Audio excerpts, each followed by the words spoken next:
Hello guys, स्वागत है आप सभी का आपके अपने यूट्यूब चैनल एजुकेशनल ज्ञान मैथ्स में। कल की वीडियो में मैंने आपके लिए सीटेट जनवरी 2021 का पेपर सेकंड में मैथ्स का पोर्शन सॉल्व कराया था और आज मैं आपके लिए सीटेट जन 2021 का पेपर 1 सॉल्व कराऊंगा। इसमें मैं आपको मैथ्स के सभी क्वेश्चन को सॉल्व कराऊंगा शानदार ट्रिक के साथ। तो वीडियो के साथ लास्ट तक बने रहिएगा और वीडियो को लाइक कीजिएगा, शेयर कीजिएगा। तो चलिए आज की क्लास को स्टार्ट करते हैं। देखते हैं क्वेश्चन नंबर 31 जो हमें दिया है। 1 सेंटीमीटर गुणा 1 सेंटीमीटर वाले 48 छोटे वर्गों को कुल कितने प्रकार से व्यवस्थित किया जा सकता है कि परिमाणिक क्षेत्रफल 48 सेंटीमीटर स्क्वायर हो। तो इस क्वेश्चन को हम सॉल्व क्या करेंगे, इसको हमें क्या करना है, हम यहाँ पे देखेंगे कि अगर 1 गुणा 1 तो यहाँ से जो छोटा वाला हमारा ये स्क्वायर बनेगा, इसका एरिया क्या होगा 1 सेंटीमीटर स्क्वायर। ठीक है, अब हमें ऐसे कितने तरीकों से हम इसे सॉल्व कर सकते हैं कि जिससे कि मतलब जो परिमाणिक क्षेत्रफल हमें 48 सेंटीमीटर स्क्वायर मिले। तो चलिए देखते हैं। अगर यहाँ पे हम इस तरह से 1 सेंटीमीटर स्क्वायर वाले ये स्क्वायर इस तरह से एक लाइन बनाएंगे, तो यहाँ पे अगर हम 48 स्क्वायर एक लाइन में बनाएंगे तो हमें यहाँ पे एक इसका अरेंजमेंट मिल जाएगा 48 गुणा 1, एक तो हमें ये मिल जाएगा। अब अगर हम यहाँ पे 24 स्क्वायर की 2 लाइनें बनाएंगे तब भी हमें 48 मिल जाएगा सेंटीमीटर स्क्वायर एरिया। इसके बाद अगर हम 16 की 3 लाइन बनाएंगे तब भी हमें 48 सेंटीमीटर स्क्वायर मिल जाएगा। सेम ऐसे ही अगर 12 की हम 4 लाइन बनाएंगे तब भी 48 मिल जाएगा। और 8 की अगर 6 लाइन बनाएंगे तब भी हमें 48 सेंटीमीटर स्क्वायर मिल जाएगा। क्लियर है ना, समझ में आ गया। तो यहाँ से कुल हमारे कितने मेथड हो गए, कितने तरीके हो गए, 1 2 3 4 5, मतलब कुल 5 तरीके से हम इसे अरेंजमेंट कर सकते हैं। क्लियर है ना। तो यही हमारा इस क्वेश्चन का क्या होगा आंसर, ऑप्शन नंबर 3। तो चलिए क्वेश्चन नंबर 32 देखते हैं। इसमें इसने हमसे बोला है विद्यालय की एक सभा में एक कक्षा के विद्यार्थी एक पंक्ति में खड़े हैं, दोनों सिरों से रूही का 19वां स्थान है। उस कक्षा में कुल कितने छात्र हैं ये हमें बताना है। तो इस क्वेश्चन को सॉल्व करने के लिए अगर हम इसके बेसिक से रूल से सॉल्व करेंगे तो एक बेसिक फॉर्मूला होता है टोटल निकालने का, T बराबर L प्लस R माइनस 1। ठीक है, ये इसका बेसिक होता है। यहाँ पे T टोटल होता है, L जो लेफ्ट से नंबर है और R हमारा राइट से, माइनस 1 कर देंगे। तो जब यहाँ से हम टोटल निकालेंगे तो लेफ्ट से कितना है 19 और राइट से कितना है 19 माइनस 1, तो 19 19 38 और 38 में से एक जाएगा तो हमें टोटल कितना मिल जाएगा 37, जो हमारा क्या होगा इस क्वेश्चन का आंसर, ऑप्शन नंबर 2। और अगर इसे ट्रिक से करना है हमारे लिए तो बस आपको करना क्या है, अगर ऐसा हमें दिया दोनों सिरों से सेम नंबर है, मतलब रूही का स्थान दोनों तरफ से एक ही जैसे सेम है, तो जो स्थान दिया है उसे हम दोगुना कर देंगे। अगर 19 को दोगुना कर देंगे, इसमें से माइनस 1 कर दें तो जो मिलेगा वो हमें इस क्वेश्चन का आंसर मिल जाएगा 37। लेकिन ये जो ट्रिक है वो तभी फॉलो करेगी जब आपको जो स्थान है किसी का वो दोनों छोरों से एक ही दिया है। क्लियर है ना। ये हमारा बेसिक है, ये हम किसी भी फॉर्मूले में लगा सकते हैं। नेक्स्ट क्वेश्चन नंबर 33 हमें दिया है अस्मिता विद्यालय में गोष्ठी से 8:30 AM से 15 मिनट पहले पहुंच जाती है, मीन्स वो 8:15 पहुंच जाती है। वह अपने सहकर्मी से आधा घंटे पहले पहुंचती है, तो उसका सहकर्मी आधा घंटा लेट पहुंचा है, तो सहकर्मी मीन्स पहुंचा 8:45 पे, ये उसका सहकर्मी पहुंचा है। क्लियर है ना। आगे जो कि गोष्ठी के लिए 40 मिनट की देरी से पहुंचा है, मतलब 8:45 से पहुंचा फिर वो 40 मिनट लेट था।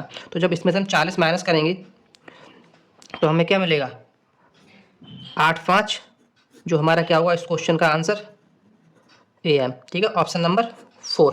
क्लियर है। नेक्स्ट क्वेश्चन नंबर 34 इसने हमें दिया है एक संख्या 100 के आधे से अधिक है। ठीक है, यह 6 दहाई से अधिक और 8 दहाई से कम है, इसके अंकों का योग 9 है, इसका दहाई का अंक इकाई के अंक का दोगुना है, तो संख्या क्या होगी। ठीक है, तो इस क्वेश्चन को सॉल्व करने की बेस्ट ट्रिक क्या है, हम अगर यहाँ से पढ़ेंगे इसका दहाई का अंक इकाई के अंक का दोगुना है, तो जो ऑप्शन हमें दिए इन चारों ऑप्शन में ऐसा कौन सा ऑप्शन है जिसमें इकाई का दोगुना दहाई है, तो ऑप्शन नंबर 2। बस यही एक ऐसा है 63, क्योंकि इकाई 3 है और दहाई 6 है, तो ऑप्शन नंबर 2 हमारा इस क्वेश्चन का आंसर होगा। अब इसकी कंडीशन अगर हम देखेंगे तो कंडीशन फॉलो कर लेते हैं। इसने जो बोला है कि 100 के आधे से अधिक है, ठीक है 50 से अधिक हो गया, यह 6 दहाई से अधिक है तो 60 से अधिक हो गया, और 8 दहाई से कम है तो 8 दहाई से कम 80 से कम हो गया 63 है, और इसके अंकों का योग 9 है, तो 6 और 3 दोनों का अंकों का योग 9 हो रहा है, तो ऑप्शन नंबर 2 जो है वो हमारा इस क्वेश्चन क्या होगा आंसर। क्लियर है। नेक्स्ट क्वेश्चन नंबर 35 इसने हमें दिया है विभिन्न स्टेशनरी लेखन सामग्री वस्तुओं की दरें नीचे दी गई हैं।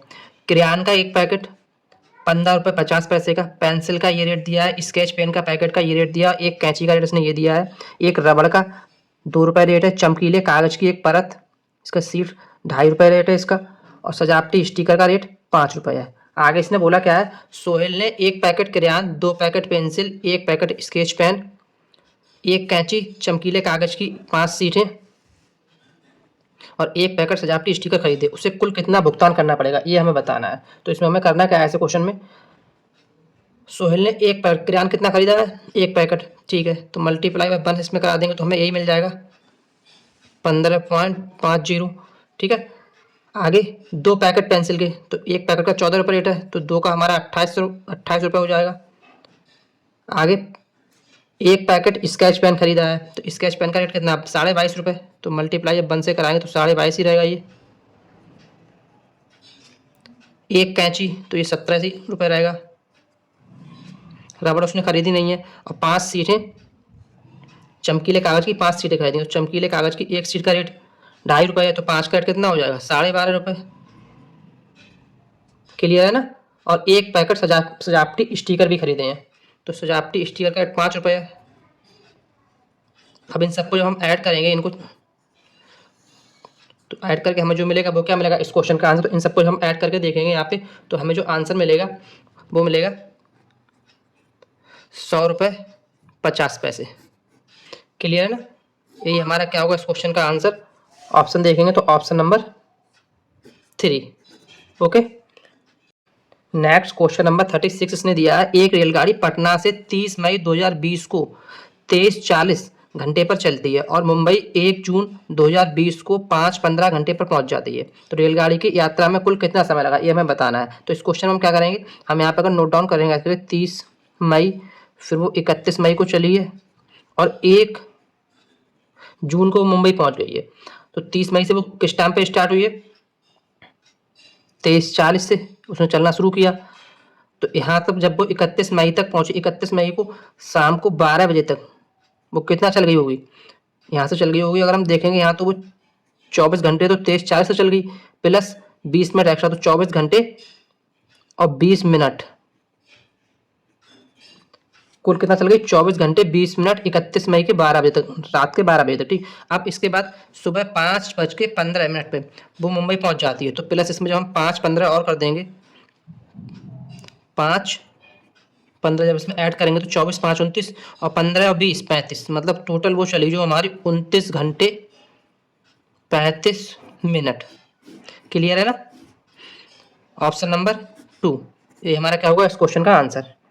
नेक्स्ट क्वेश्चन नंबर 37 उसने हमसे बोला, एक 5 अंकों वाली संख्या में 100वें स्थान का अंक 10,000वें स्थान के अंक का 3/4 है और 10वें स्थान का अंक 100वें स्थान के अंक का 2/3 है, ठीक है। 10वें स्थान का अंक सबसे छोटी अभाज्य संख्या का वर्ग है और 1000वें स्थान का अंक 1 अंक वाली सबसे बड़ी अभाज्य संख्या है। यदि इकाई स्थान का अंक सबसे बड़ी 1 अंक वाली विषम संख्या है तो संख्या होगी। मतलब कितना लंबा इसने क्वेश्चन दे दिया है, इसे देख के ही बच्चा डर जाए। तो ऐसे क्वेश्चन हमें करना क्या है, हमें इस सबको पढ़ना है नहीं, सीधा हमें इसको पढ़ने के बाद ऑप्शन देखने हैं, ऑप्शन से हम इसको सॉल्व करेंगे। लास्ट में यहाँ पे इसने दिया है, यदि इकाई स्थान का अंक सबसे बड़ी 1 अंक वाली संख्या है, तो 1 अंक वाली सबसे बड़ी संख्या कौन सी होती है, 9।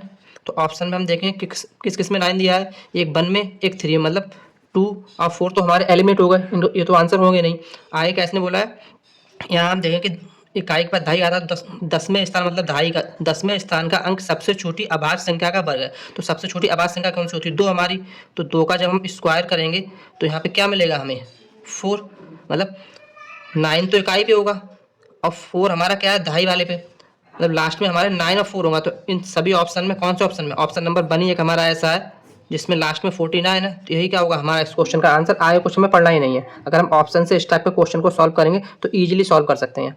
ओके, नेक्स्ट क्वेश्चन नंबर 38 हमें दिया है, 17,863 पाने के लिए ये जो 3 नंबर दिए हैं इसमें इसके योग में से क्या घटाया जाए कि हमें ये मिल जाए। तो जब इन तीनों को हम ऐड करेंगे तो हमें ऐड करेंगे कितना मिलेगा, यहाँ पे 24,904, इन तीनों को ऐड करके, ठीक है। अब हम करेंगे क्या कि हमें निकालना क्या है कि कितना क्या घटाया जाए। तो हम क्या करेंगे, इस नंबर के लिए इसमें से घटा देंगे। तो जब इसमें माइनस करेंगे 17,863 को माइनस करेंगे तो माइनस करने पर हमें यहाँ पे मिलेगा 7041, जो क्या होगा हमारा इस क्वेश्चन का आंसर। तो ऑप्शन नंबर 3 इसका करेक्ट आंसर होगा। क्लियर है। तो वीडियो को लाइक कीजिए, शेयर कीजिए और चैनल को सब्सक्राइब जरूर कीजिए ताकि ऐसे ही शानदार क्वेश्चन मैं आपके लिए कराता रहूं। तो चलिए देखते हूँ नेक्स्ट क्वेश्चन 39 हमें दिया है 16 लीटर धारिता वाली एक बाल्टी को पूर्ण रूप से पानी से भरी हुई है। बाल्टी के इस पानी को छोटे छोटे बर्तनों में भरा जाता है। बाल्टी में भरे समस्त पानी को एक मग के द्वारा 50 बार में पूर्णतः भरकर छोटे छोटे बर्तनों में स्थानांतरित कर दिया जाता है। तो इस मग की जो हमने मग है जिसे हमने 50 बार में निकाला, इसका हमें वॉल्यूम बताना है, इसकी धारिता बतानी है क्या होगी। तो बाल्टी में कितना 16 लीटर पानी है, तो जब 16 लीटर को हम ml में कन्वर्ट करेंगे तो कितना हो जाएगा 16,000 ml, क्योंकि 1 लीटर में होता है 11 ml। इसे 50 बार में हम खाली कर रहे हैं तो 50 से हम डिवाइड कर देंगे तो हमें क्या मिलेगा, 0 से 0 कट जाएगा। और यहाँ जब इसे काटेंगे तो 5 3 है 15 और 5 दूनी 10, 0 मतलब 320 ml जो हमें मिलेगा वो क्या होगा हमारा इस क्वेश्चन का आंसर। उस मग का वॉल्यूम है, उस मग की धारिता, ऑप्शन नंबर 4। क्लियर है ना। नेक्स्ट क्वेश्चन नंबर 40 हमें दिया है एक टैक्सी का मीटर पहले 2 किलोमीटर की यात्रा 50 रुपये का भाड़ा दिखाता है और उसके बाद प्रति किलोमीटर की यात्रा के लिए 16 रुपये का भाड़ा दिखाता है। मंजू ने अपने घर से रेलवे स्टेशन तक की यात्रा के लिए कुल 258 रुपये का किराया दिया। उसके घर से रेलवे स्टेशन की दूरी कितनी है ये हमें बताना है। तो 2 किलोमीटर के लिए तो पहले उसने कितना दिखाया 50 रुपये का भाड़ा, ठीक है। फिर 16 रुपये प्रति किलोमीटर, तो जब यहाँ से हम जो कुल उसने भाड़ा 258 दिया, इसमें से अगर हम इस 50 को माइनस कर देंगे तो कितना मिलेगा 208, मतलब 208 रुपये उसने जो है वो 16 रुपये प्रति किलोमीटर के भाड़े के हिसाब से दिए। तो जब हम इसे 16 से डिवाइड करेंगे तो हमें क्या मिलेगा 16 एकम 16, 4 20, 16 3 48, मीन्स यहाँ पे उसने जो है 13 किलोमीटर की जो यात्रा की वो किससे की 16 रुपये प्रति किलोमीटर के हिसाब से, और 2 किलोमीटर वो पहले चल चुकी थी, 2 किलोमीटर 50 रुपये के हिसाब से कर चुकी थी। तो 13 इसमें प्लस 2 करेंगे तो टोटल कितना हो जाएगा हमारा 15 किलोमीटर, जो क्या होगा हमारा इस क्वेश्चन का आंसर, ऑप्शन नंबर 3। क्लियर है ना।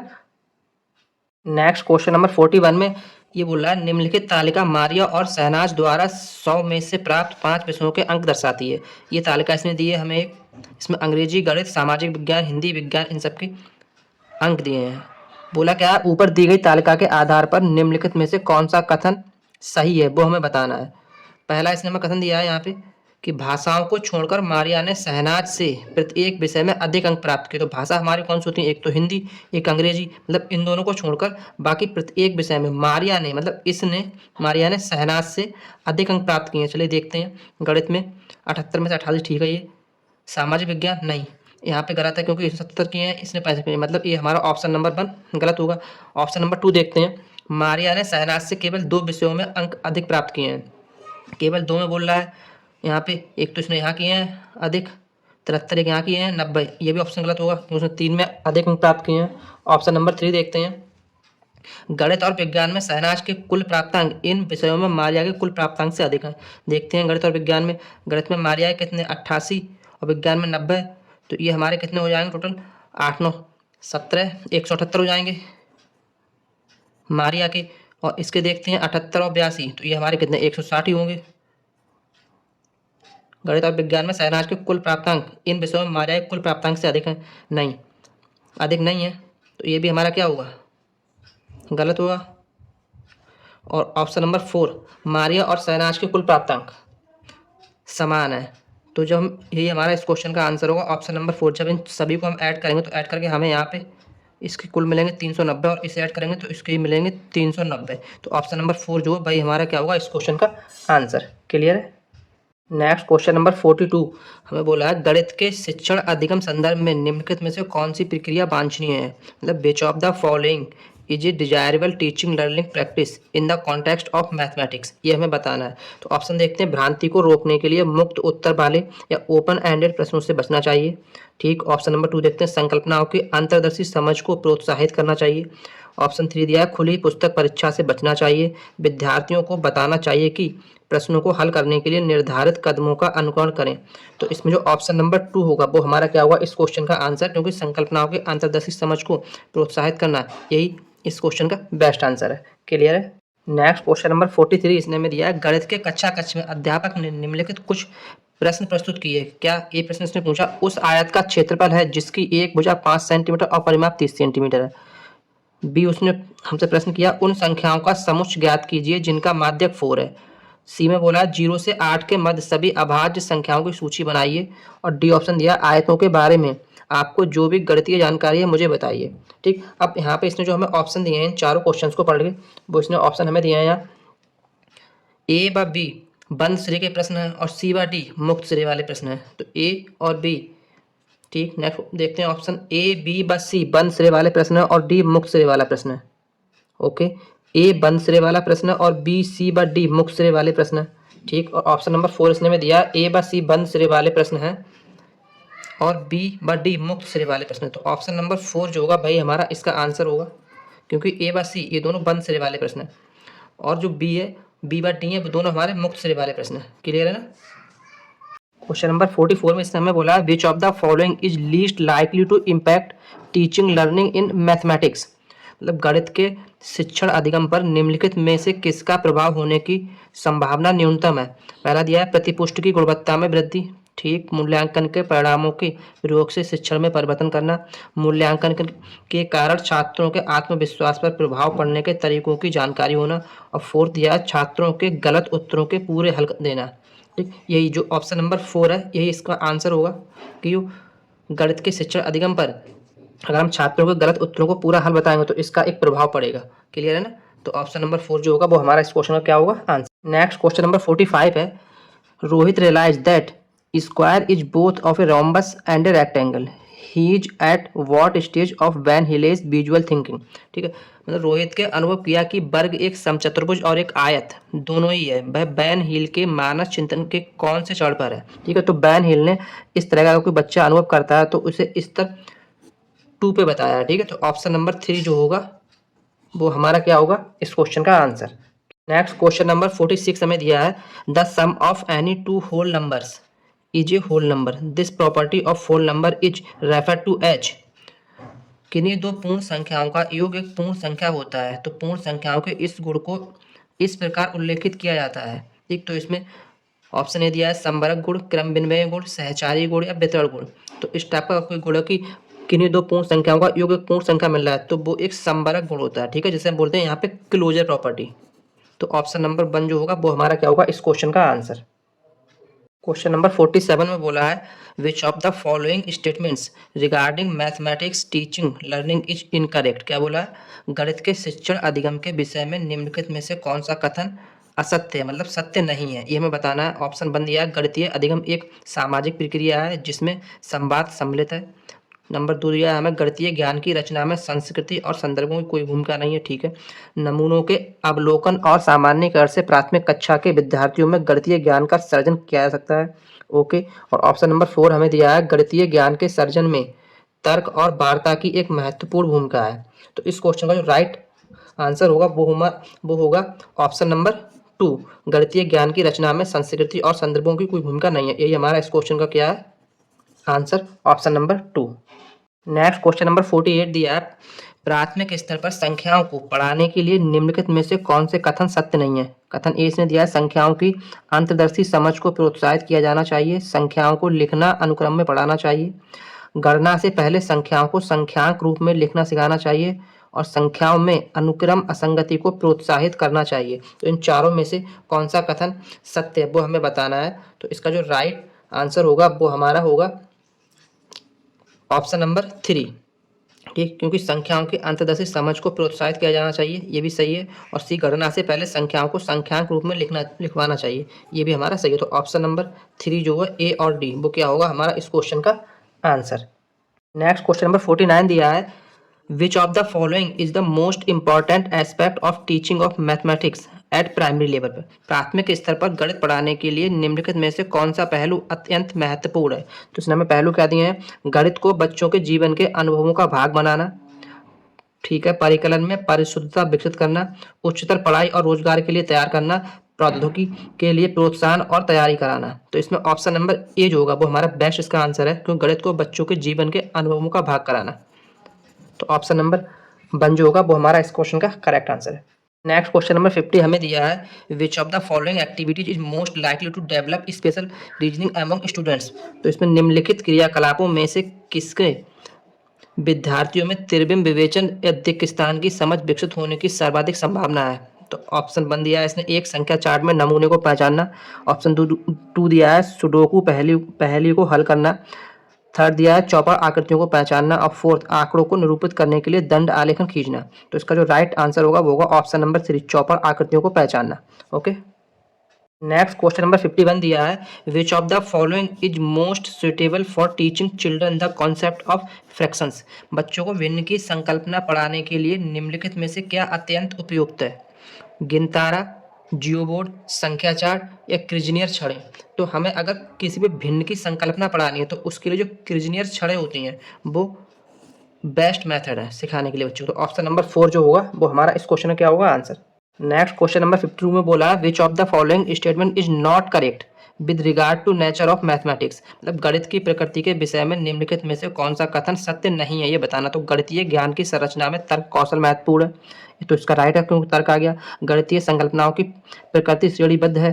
ठीक, प्राथमिक स्तर पर गणित प्रत्यक्ष है और संकल्पना की आवश्यकता नहीं है। ओके, गणित में विचारों के सही संचार के लिए विशेष शब्दावली का प्रयोग होता है। तो इस क्वेश्चन का जो राइट हमारा आंसर होगा वो होगा ऑप्शन नंबर 3 क्योंकि यही हमारा सही नहीं है। प्राथमिक स्तर पर गणित प्रत्यक्ष है और कल्पना की आवश्यकता नहीं है, ऐसा नहीं है। गणित में कल्पना की आवश्यकता होती है। तो ऑप्शन नंबर 3 जो होगा वो हमारा इस क्वेश्चन का राइट आंसर होगा। नेक्स्ट क्वेश्चन नंबर 53 दिया है in which of the following statement number 3 is used होगा इन ऑर्डिनल सेंस में। निम्नलिखित कथनों में से किसमें संख्या 3 का प्रयोग क्रम सूचक भाव में हुआ है। मैं इस इमारत की तीसरी मंजिल पर रहता हूँ। इस घर में 3 कमरे हैं। प्रत्येक समूह में 3 टीम सदस्य हैं। इस डिब्बे में 3 पेंसिलों के कई समूह हैं। मतलब बताना क्या है कि संख्या 3 का प्रयोग क्रम सूचक भाव में हुआ है। तो इन चारों ऑप्शन में जो बेस्ट इसका ऑप्शन है वो हमारा होगा ऑप्शन नंबर 1 मैं इस इमारत की तीसरी मंजिल पर हूँ। तो इसी में हमें क्रम बताया गया, मतलब पहली मंजिल, दूसरी मंजिल, तीसरी मंजिल। तो ऑप्शन नंबर 1 जो होगा वो हमारा इस क्वेश्चन का क्या होगा आंसर। नेक्स्ट क्वेश्चन नंबर 54 में बताया आइडेंटिफाई द करेक्ट स्टेटमेंट। ये हमें शुद्ध कथन को पहचानिए। कथन क्या दिया है, यदि दो आकृतियों का क्षेत्रफल समान है तो उनका परिमाप समान होगा।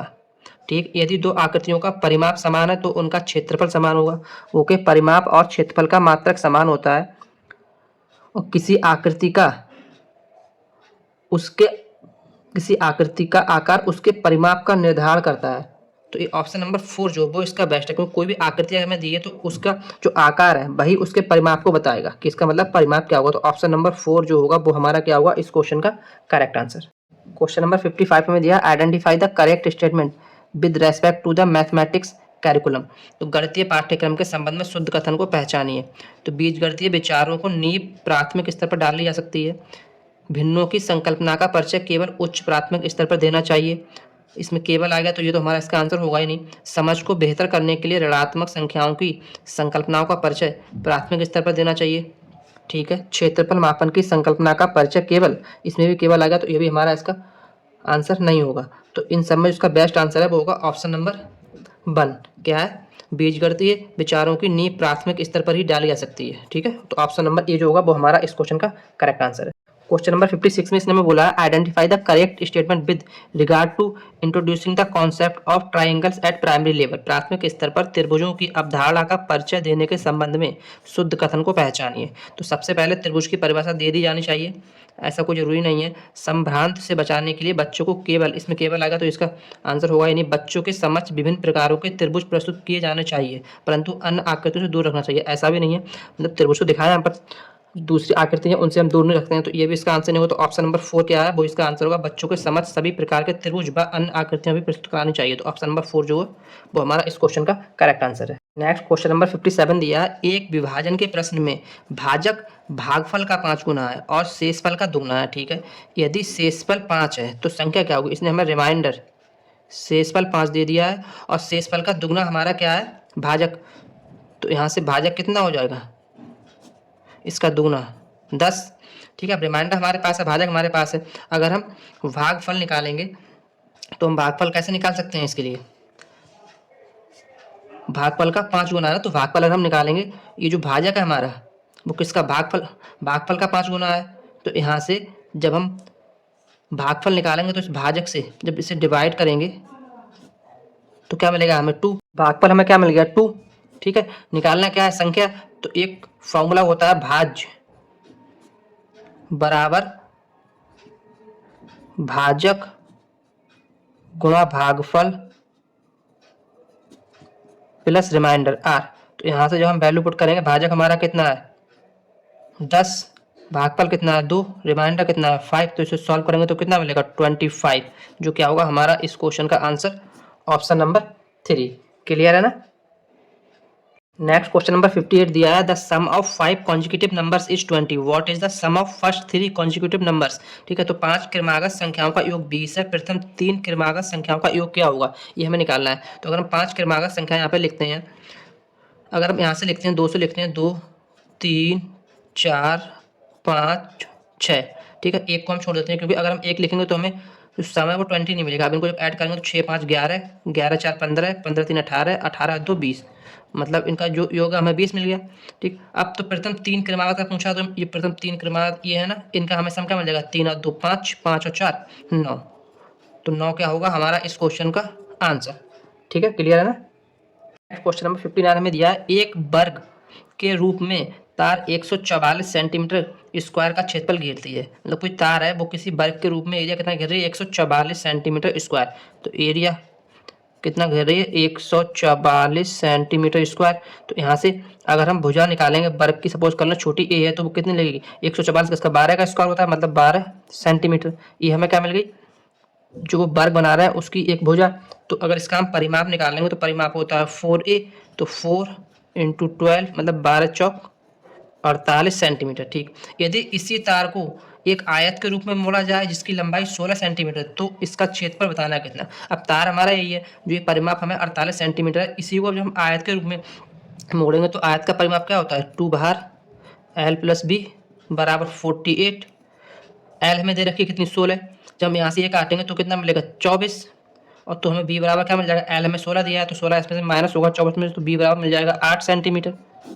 अब एल हमारे पास है, बी हमारे पास है, एरिया निकालना है आयत का, तो एरिया कैसे निकलता है एल इंटू बी।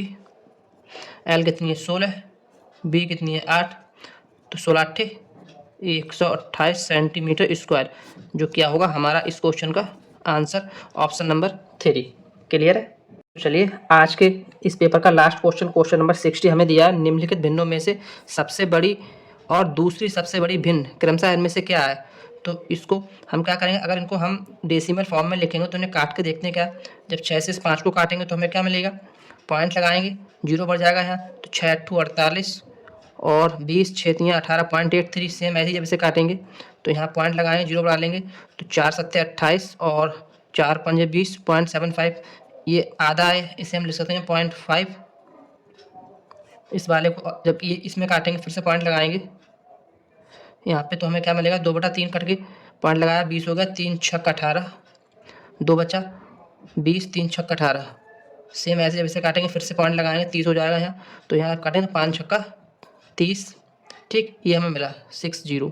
अब इन सब में हमें देखना है सबसे बड़ा कौन सा है, सबसे बड़ा हमारा ये है 0.83, फिर इससे बड़ा कौन सा है 0.75, यही है ना। तो ये हमें किससे मिला है, पहले वाले दोनों से, एक 5/6 से, एक 3/4 से। तो ऑप्शन नंबर ए हमारा क्या होगा इस क्वेश्चन का करेक्ट आंसर, 5/6 और 3/4। क्लियर है। तो आज के लिए इतना ही, मिलते हैं एक और शानदार वीडियो के साथ। थैंक्स।